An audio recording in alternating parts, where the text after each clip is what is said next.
Hi and welcome back to the Macbeth Explained Annotate With Me series. In today's video we will be looking at Act 3 Scene 1.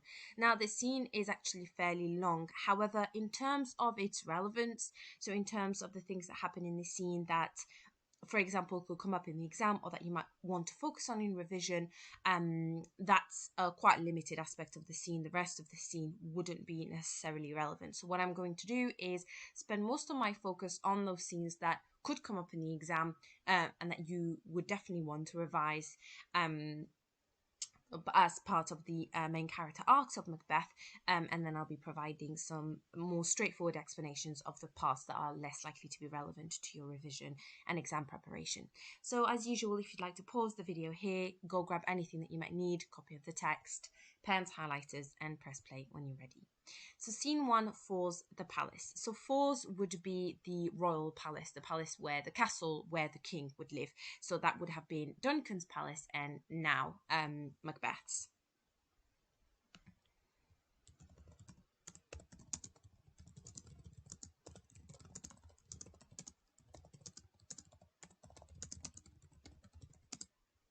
Just a little bit of context. Enter Banquo.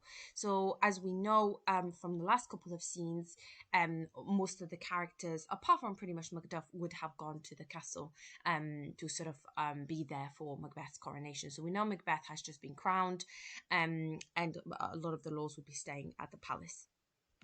Banquo here is on his own and he's speaking to himself, but he's speaking in the second person. He's saying you have it now, thou hast it now, and when he's saying you, he's talking to Macbeth, so he's sort of thinking out loud, but specifically he's addressing Macbeth in his thoughts.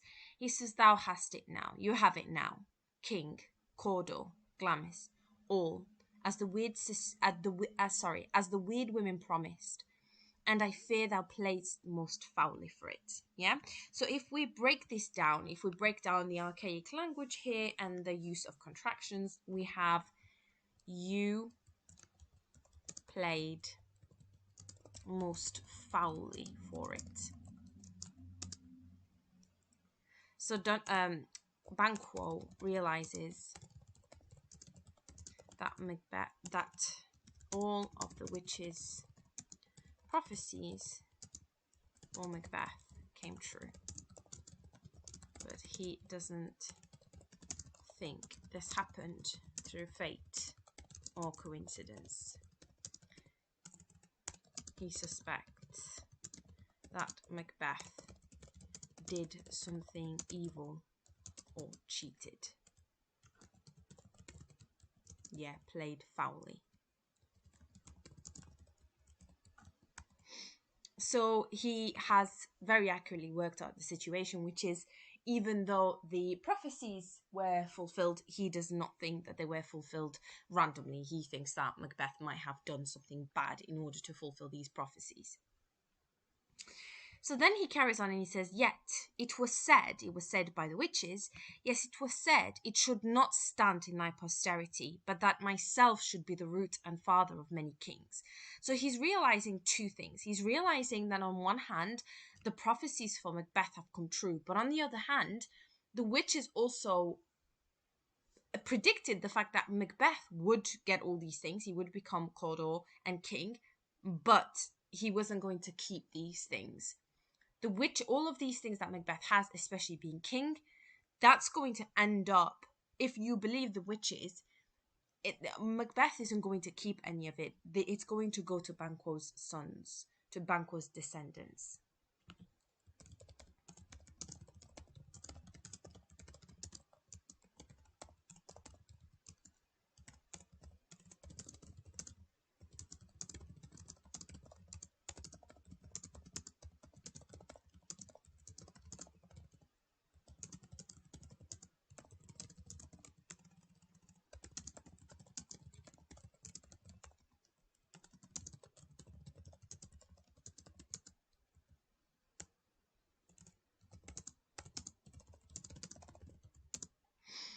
And this could be a sort of a reference to, contextually speaking, so if you wanted to make a link to AO3, this could be a reference to the fact that Banquo and Macbeth were, of course, inspired by real historical characters. Shakespeare often wrote, it was often inspired by history.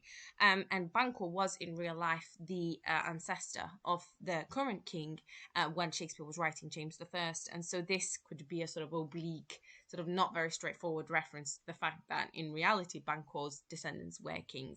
So it's a reference to that, sort of nod to the history, a reference that the audience might have understood, that James I would certainly understand, but also it adds the tension, because now we know that regardless of everything that Macbeth has done, he's only going to benefit, it's only going to benefit him for a limited amount of time. He says, if there come truth from them, if they've still said the truth about, clearly they've said the truth about Macbeth. If there come truth from them, so the witches, as upon you, Macbeth, their speeches shine. Why? By the verities. Verities is truths.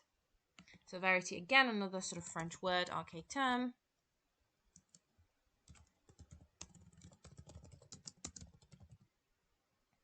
Why? By the truths on you made good, may they not be my oracles as well, and set me up in hope. But hush, no more.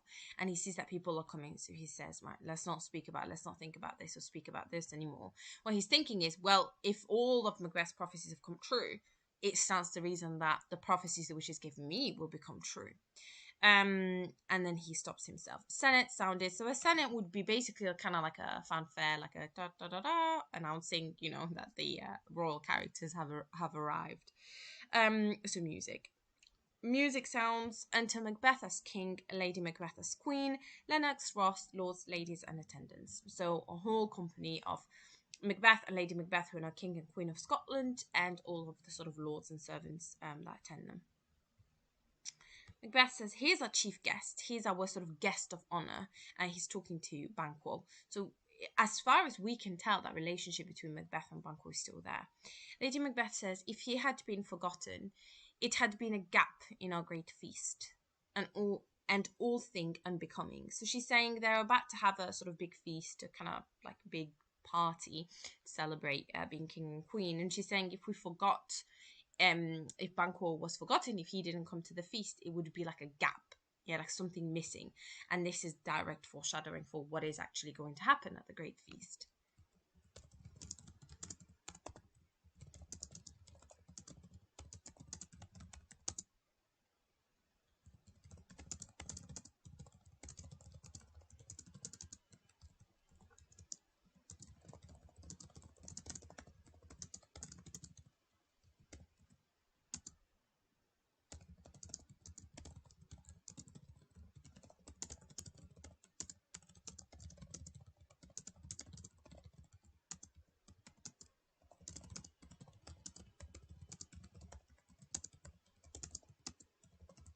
So she predicts the fact that that Banquo will eventually not be at the feast, and that there will be a literal gap.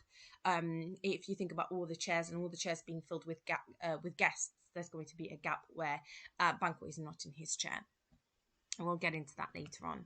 So direct foreshadowing here, and she's, again, also Lady Macbeth playing the role of the, lovely, noble, kind hostess. Macbeth says, tonight we hold a solemn supper, sir, and I'll request your presence. So he's inviting Banquo directly, personally, to the feast that they're having that night. Banquo says, let your highness command upon me, to the which my duties are with the most indissoluble tie forever knit. He's saying, well, you can command me.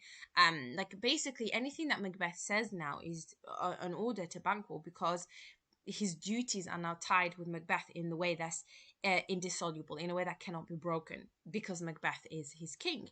And so the same way that Macbeth and Banquo would have owed the loyalty to Duncan when Duncan was king, Banquo is reminding Macbeth that he now owes him this loyalty.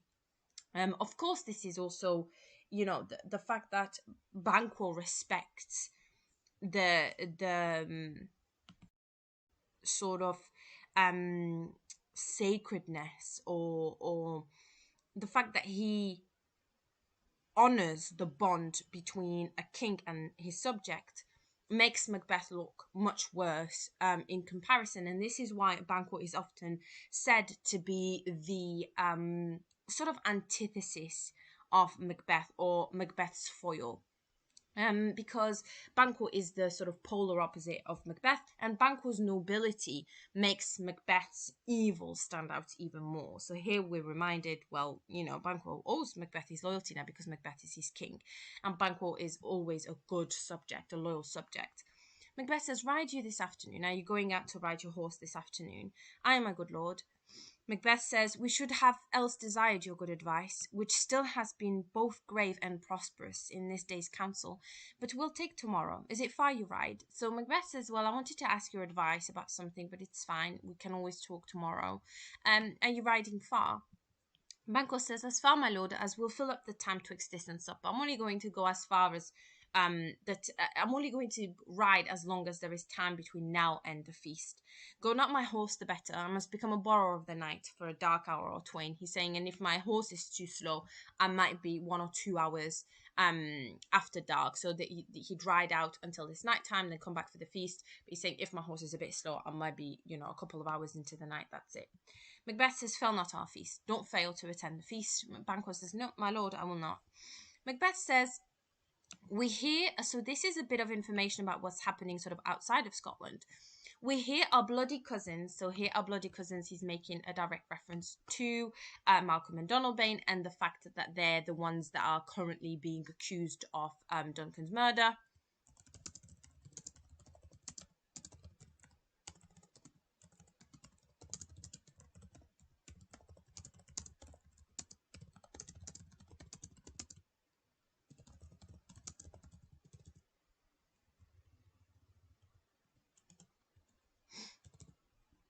So he's saying, "We hear our bloody cousins are best stood in England and in Ireland, not confessing their cruel parricide." So parricide is a similar word to regicide, and it refers to the specific murder of a father. And we often talk in Macbeth about regicide, which is murder of the king. I'm just adding this for reference here. So he's saying, "We heard that Malcolm and Donalbain have gone to England and Ireland and are refusing to confess to their cruel parricide, to the murder of their father, filling the hearers with strange invention, but of that tomorrow." So he's saying, "And I've heard that anyone that speaks to them, they're telling them these strange lies." Of course, Macbeth is trying to kind of plant a seed of doubt about what Malcolm and Donalbain would be saying, which we know is the truth. We know that Malcolm and Donalbain are probably telling the truth to anyone who will hear it, but Macbeth wants people to think that they're liars. "But of that tomorrow." But it's fine. Since we're going to talk tomorrow, let's carry on talking about it tomorrow. "When therewithal we shall have cause of state craving us jointly, then we'll have the actual time and the opportunity to talk. Hie to your horse, off to your horse. Adieu, farewell, till you return at night. Goes Fleance with you? Does your son go with you?" "Aye, my good lord. Our time does call upon us. Yeah, and it's time for us to set off." Macbeth says, "I wish your horse is swift and sure of foot, and so I do commend you to their backs. Farewell. I hope you have a good ride, and your horses go fast and safely. Goodbye." Exit Banquo. So far when we know Macbeth is lying about Malcolm and Donalbain, but so far the conversation seems pretty straightforward, pretty friendly. It probably would strike us as a little bit odd that he's asking about Fleance, because does it matter? But we'll find in a second that it does very much matter. So Macbeth carries on talking after Banquo has set off, and he says, "Let every man be master of his time till 7 at night. To make society the sweeter welcome, we will keep ourselves till supper time alone. While then, God be with you." So he's ordering all the lords and ladies and attendants around him, and he's saying, let everyone just spend time however they want until 7. So 7 will be the time of the feast. And he's saying, to make society the sweeter welcome, he's saying, so that I enjoy the company of my guests more. I'd rather spend the time alone until now. God be with you until then. Exit all but Macbeth and an attendant. So now we've got Macbeth left and a servant. And Macbeth again keeps talking. He addresses the servants. Sarah is just like a sort of address, kind of like a sort of more informal version of "Sir." "A word with you. Attend those men our pleasure." So he's pointing at men that are standing near the castle gates, and he says, "Do these men attend us? Like, are these men in my service, in the service of the king?" The attendants is they are, my lord, without the palace gate. So without here doesn't mean not having, without. It means the opposite of within, meaning outside.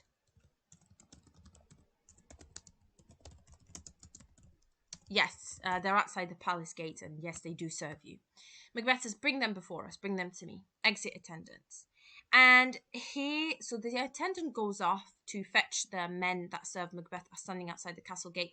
And this is probably the most important part of the scene. This is the scene that you are more likely to use for revision, for exams, for essays. And it's a scene that could definitely come up in an exam in the future, because it tells us quite a lot about Macbeth's current state of mind. And it also justifies everything that's going to happen in the rest of the scene. So he says, to be thus is nothing but to be safely thus. Thus means like this. So to be like this is nothing but to be safely like this. And specifically, he's referring to being king. Here, Macbeth is saying that being king means nothing unless he can be king safely. Unless his kingship is secured and cannot be threatened, it means absolutely nothing.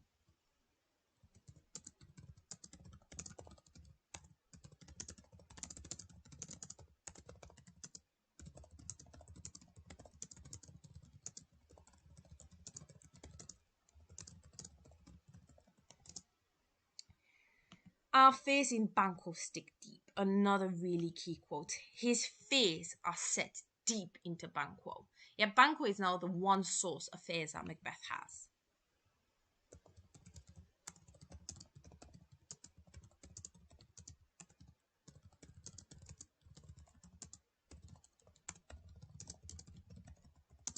And this shows the complete change in their relationship. It's no longer friendship and trust. And we know that even in Act 2, Macbeth was still sort of thinking of relying or trusting Banquo maybe. But here we know that this has completely changed. Now he comes from a place of fear. And he says, and in his royalty of nature reigns that which would be feared. 'Tis much he dares. He dares a lot. And to that dauntless temper of his mind, to his fearless personality, he has a wisdom that does guide his valor to act in safety. So here, what you could do is you could highlight these words here. We have royalty of nature. We have dauntless, which means fearless. These are all words that he uses to describe Banquo in this scene. Valor. Valor is like courage or being brave. Wisdom. If we look at all these words, we get a really good understanding that Macbeth fears Banquo, but he also has a deep understanding and respect for Banquo's character.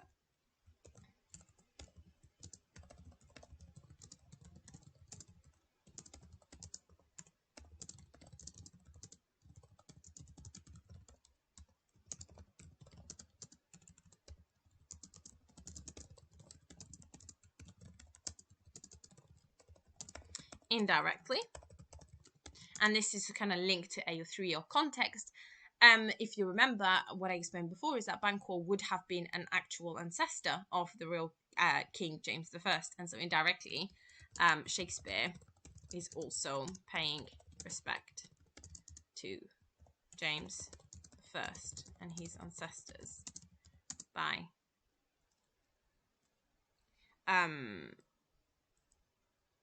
paying all these compliments to Duncan. To Banquo. And so we have this double layer of, we find out about both the characters of Macbeth and Banquo, but we also have Shakespeare himself, making sure that he keeps the patronage of James I by sort of almost flattering him, really. So we know that Banquo has royalty of nature, that he has a noble personality, that he's fearless, that he's wise, he's very intelligent, and he's very brave.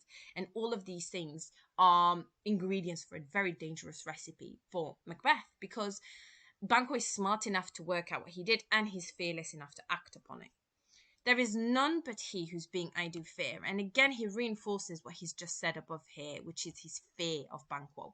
It's not paranoia, it's not being nervous, it's fear. And fear is an emotion that very much drives the characters in this play. And under him, my genius is rebuked, yet my intelligence can't compete with his, my genius. as it is said, Mark Antony's was by Caesar. And here he's making another reference to history, specifically the Roman Emperor Julius Caesar and his friend Mark Antony. And it's said that Mark Antony's intelligence couldn't be sort of matched by Caesar. That Caesar's intelligence couldn't be matched by Mark Antony's the same way as his intelligence, Banquo's intelligence can't be matched by Macbeth's intelligence. And here he's sort of making this comparison, but this is a really interesting reference to make, because Caesar was an emperor who was eventually betrayed by his best friend Mark Antony, who took part in his assassination. And so, of course, we are literally about to find out that Macbeth himself is planning to assassinate Banquo, and so this parallel is true in more ways than one. So Macbeth is saying,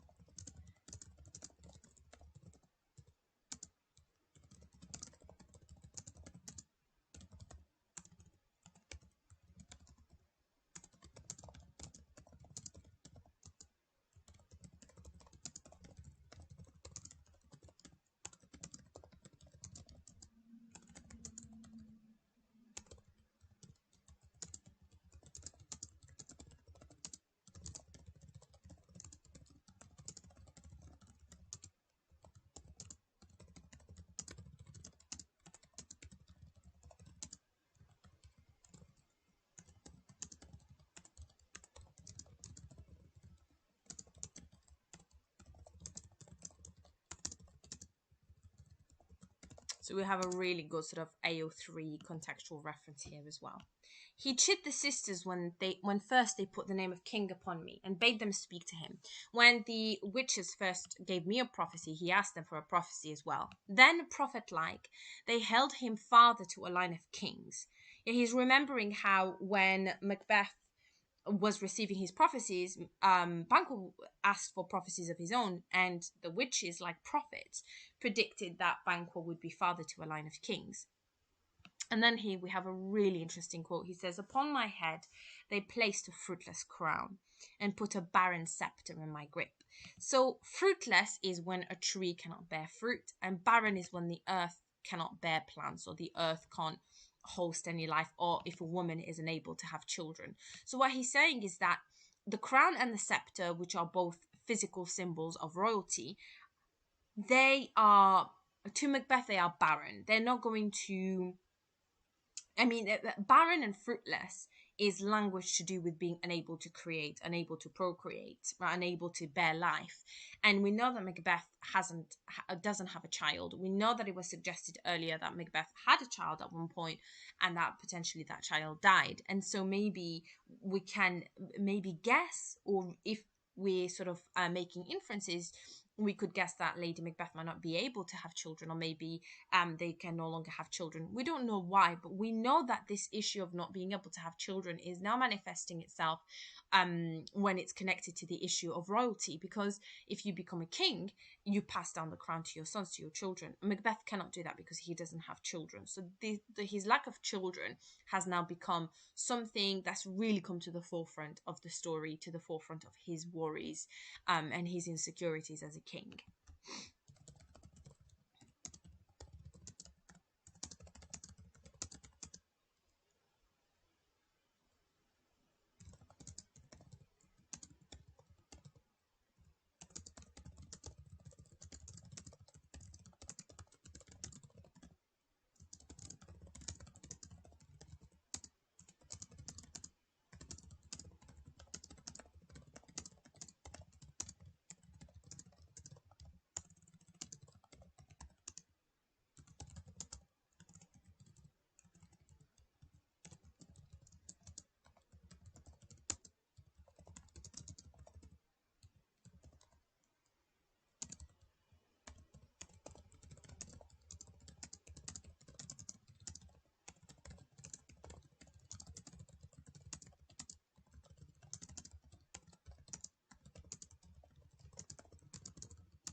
Yeah, and here we find that this lack of children is a major concern in Macbeth's life, and in his kingship.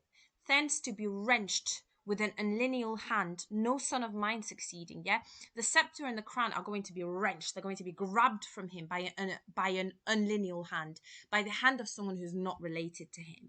So these things that he's worked so hard for, he's not even going to give them to his own children. Someone else's children is going to grab it from him, which is kind of ironic because that's literally what he's done to Malcolm and Donalbain. If it be so, for Banquo's issue have I filed my mind, and here filed is short for defiled, meaning corrupted. If something has been defiled, it's been corrupted, it's been made wrong or dirty. So he's saying, if that's the case, if Banquo's children are going to be kings after me, for them, for Banquo's children, have I defiled my mind. For them, the gracious Duncan, have I murdered.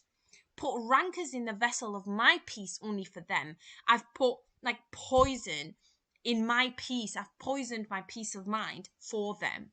And my eternal jewel, here eternal jewel is a metaphor for his soul, his eternal soul.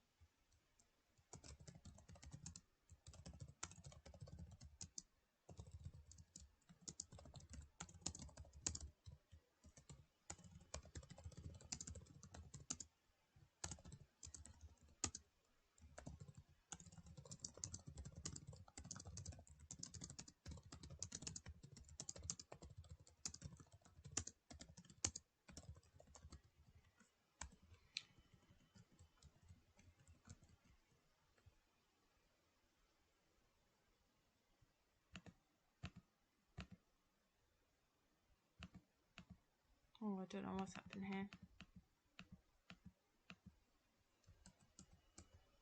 Oh, there we go.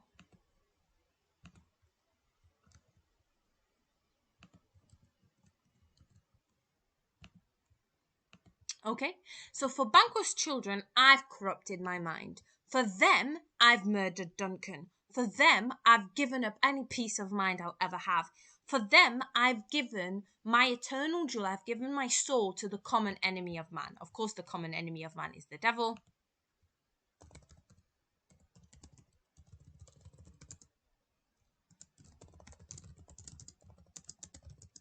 For them, I've literally given my soul to the devil to make them kings, the seed of Banquo's kings, and the seed of Banquo kings. So here, he's thinking about all these things that he's done. He's given up his soul to the devil because he knows he's going to hell. He's never going to have peace in his life because he knows what he's done. He's defiled his mind. He's murdered Duncan. And all of this for them, for Banquo's children.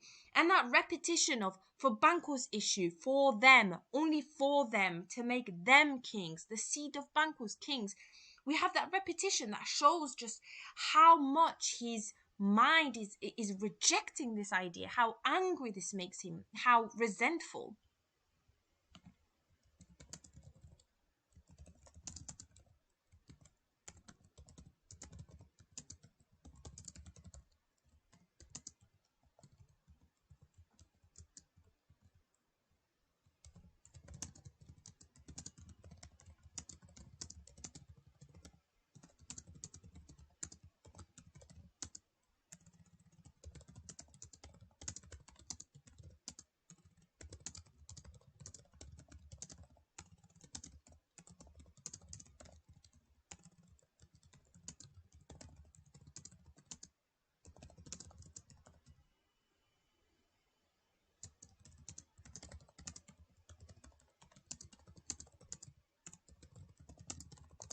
And here we'll really see that it's not just his fear in Banquo, as we can see from earlier on, but his resentment and his anger at the fact that Banquo's children are going to benefit from this, and he doesn't even have children that are going to benefit from what he's done. It's a sacrifice that he's starting to realize might have been for nothing.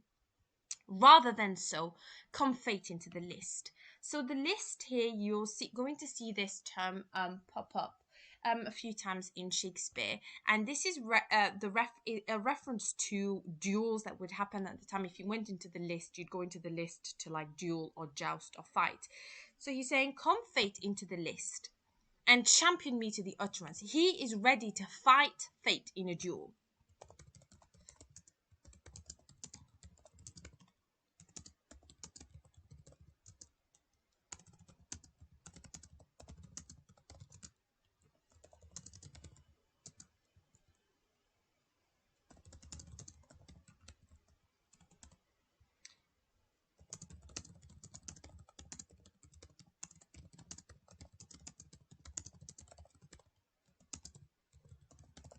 So he is ready to fight fate. He's quite literally saying, like, imagine the list is like a boxing ring, and he's saying, well, let fate come into the ring. I'm ready to fight it until one of us, until the utterance, until one of us admits defeat. So one of them is going to be defeated, either Macbeth or fate, and he's ready to fight. And here we see him.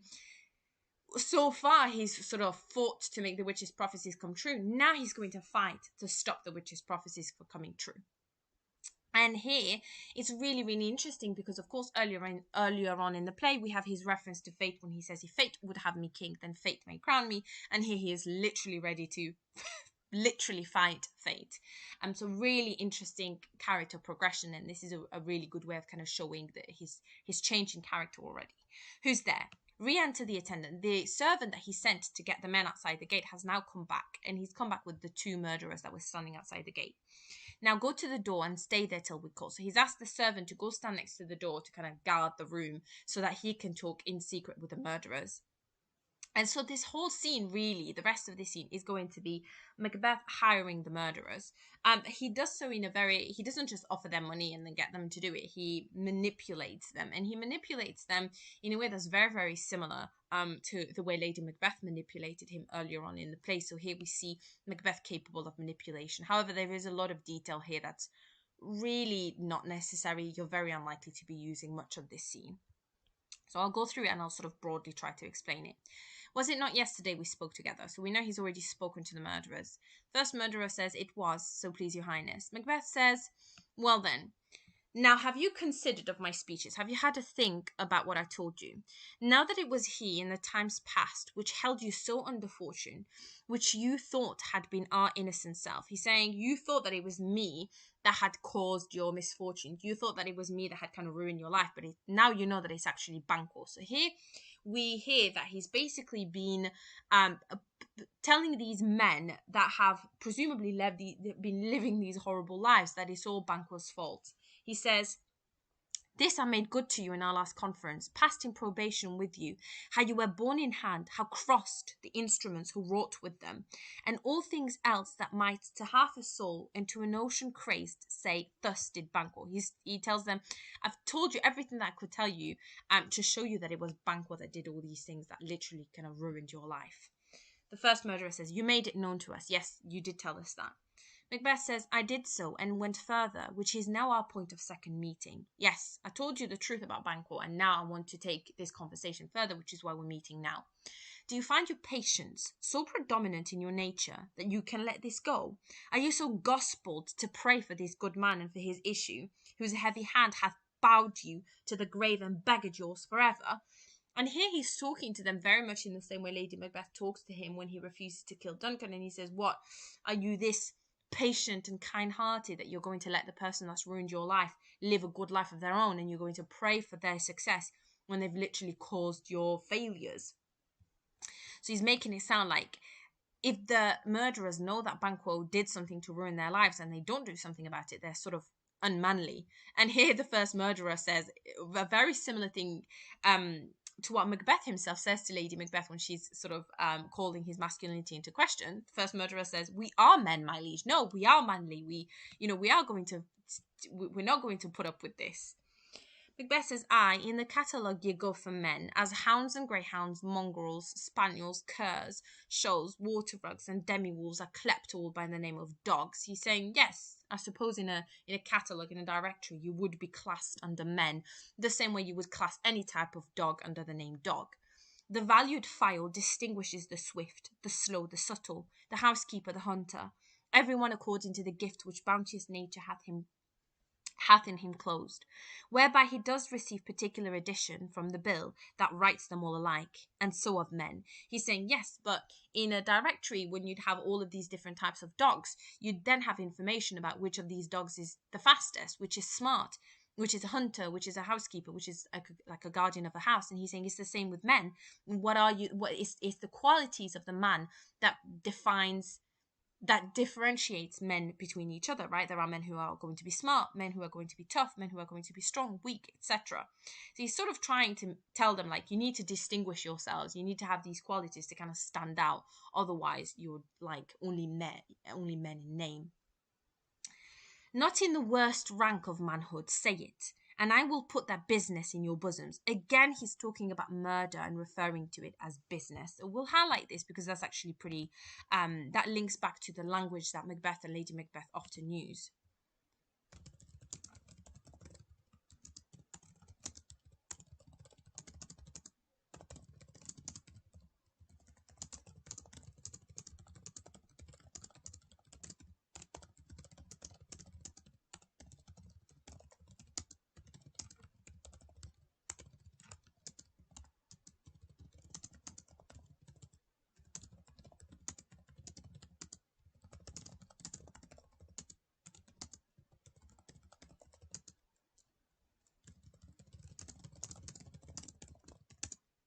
Yeah, they try to focus only on what their crimes are going to get them, hence the word business. So he's saying, if you're telling me you're not the worst of men, that you actually are strong, brave men, and you want to differentiate yourselves, then let me know, and I will put the business in your bosoms, and I will trust you with this murder, whose execution takes your enemy off, grapples you to the heart and love of us, who were our health but sickly in his life, which in his death were perfect. He's saying, if you basically killed Banquo for me, you would not only get rid of your own enemy, but you'd gain my love and respect. And when he says us, he's referring to himself, the royal sort of we, because if you're royalty, you're meant to refer to yourself as us in the third person. And he says, our health is sickly in his life. As long as Banquo is alive, Macbeth is going to feel unwell or sickly.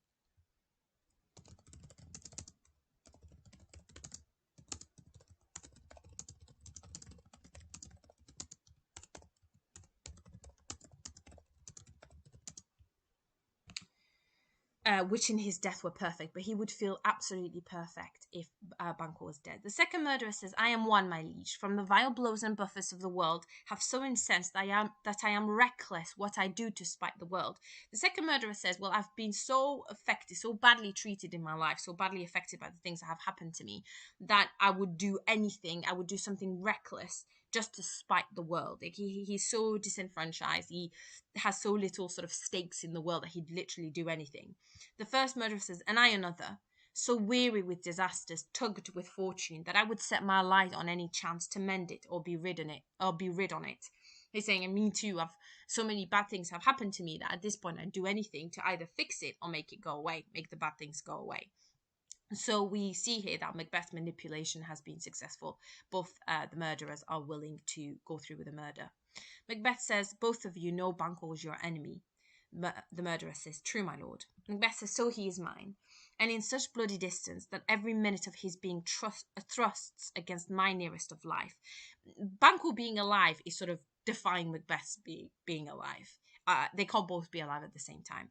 And though I could with barefaced power sweep him from my sight, and bid my will avouch it, yet I must not, for certain friends that are both his and mine, whose loves I may not drop, but wail his fall, who I myself struck down.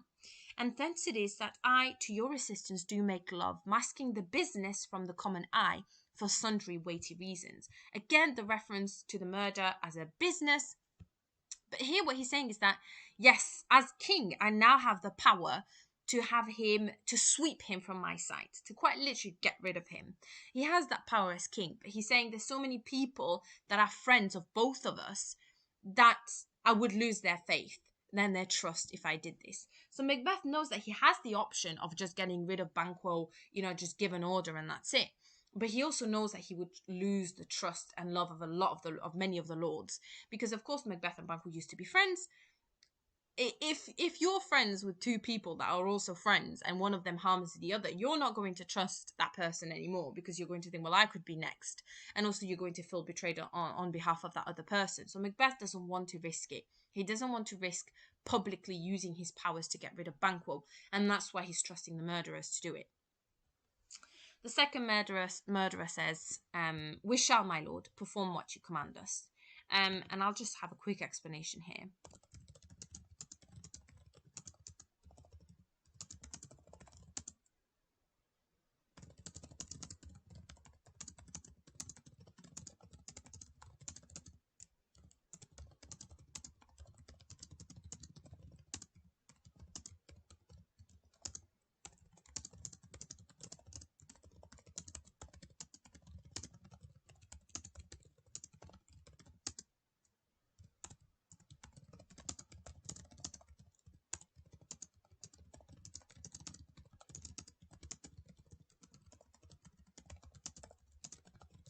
Okay, so here we see that Macbeth isn't willing to abuse his power yet. He thinks about it, but he knows there's going to be repercussions, there's going to be consequences if he does abuse his power. Of course, this will later change. Later, we will see that Macbeth very quickly loses his reluctance to abuse his power. Later on, he really doesn't care what anyone says about what he does. So the murderers are agreeing. The first murderer starts to speak again. He says, though our lives, and here you can see from the dash, he's interrupted by Macbeth. Your spirits shine through you. Macbeth has had enough, like this conversation is coming to an end. And he's complimenting them. Your spirits shine through you. Within this hour at most, I will advise you where to plant yourselves, acquaint you with the perfect spy of the time, the moment on it, for it must be done tonight. So I'm going to tell you within this hour where you're going to go hide. So he's going to tell them where to place themselves in the place where Banquo is going to be riding. And I'll tell you the perfect moment to strike, because it needs to happen tonight. He wants Banquo dead tonight. And something from the palace, always thought to die require a clearness, and with him to leave no rubs nor botches in the work. Fleance his son that keeps him company. And as well as killing him, I want you to kill his son as well. To leave no rubs or botches in the work. He's saying so that we don't have any kind of loose pieces of evidence, so that we don't sort of mess up this murder. Might as well keep it nice and clean and clear and straightforward. Kill both of them, and then that's it. There's no evidence left. And here he lies to the murderers, because we know, of course, he wants Fleance dead, so that Fleance can't inherit the crown. But he can't say this to the murderers.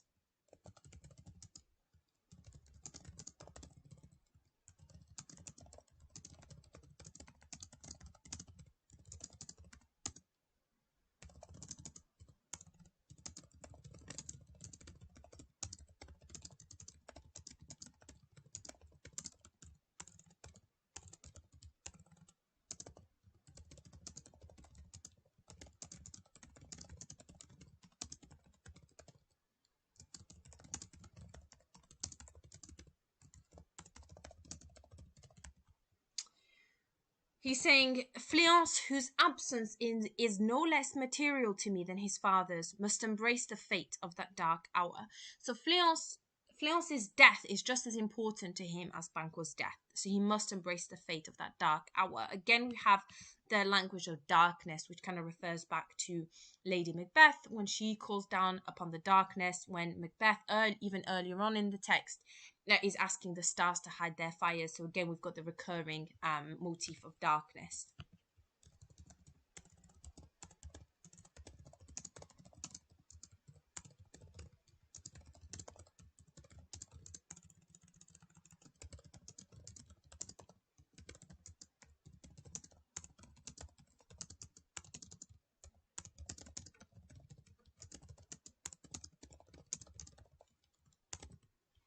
Both murderers say, we are resolved, my lord. Yeah, we're determined we're going to do this. Macbeth says, I'll call upon you straight. Abide within. I'll send orders and tell you what you have to do. In the meantime, just wait inside. The murderers leave to go wait for Macbeth's further orders. Macbeth says, it is concluded. Banquo, thy soul's flight, if it find heaven, must find it tonight. So we have another rhyming couplet here, and it echoes really, really well with the rhyming couplet. Right before Macbeth kills Duncan, when he says, "It's the bell rings, it's a knell which says whether you're going to heaven or hell. And again, here we've got the language of heaven or hell. In this case, he's just saying heaven. He knows that Banquo is going to go to heaven because he knows all these qualities that Banquo has, which he listed earlier on.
Yeah, we know that Macbeth can't pray. He can't say amen. He's lost his connection to God.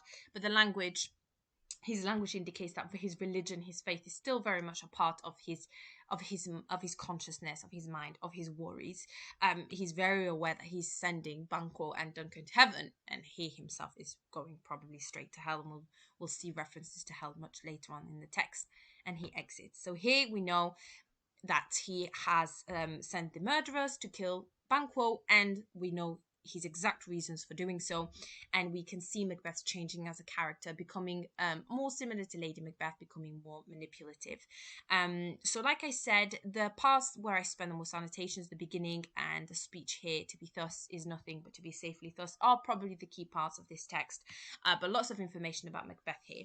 As usual, if you have any questions about this scene, this act, Macbeth, the play, the characters, the context, anything at all, feel free to post your questions in the comments and I will answer them. I hope this video was helpful and I hope to see you all in the next one.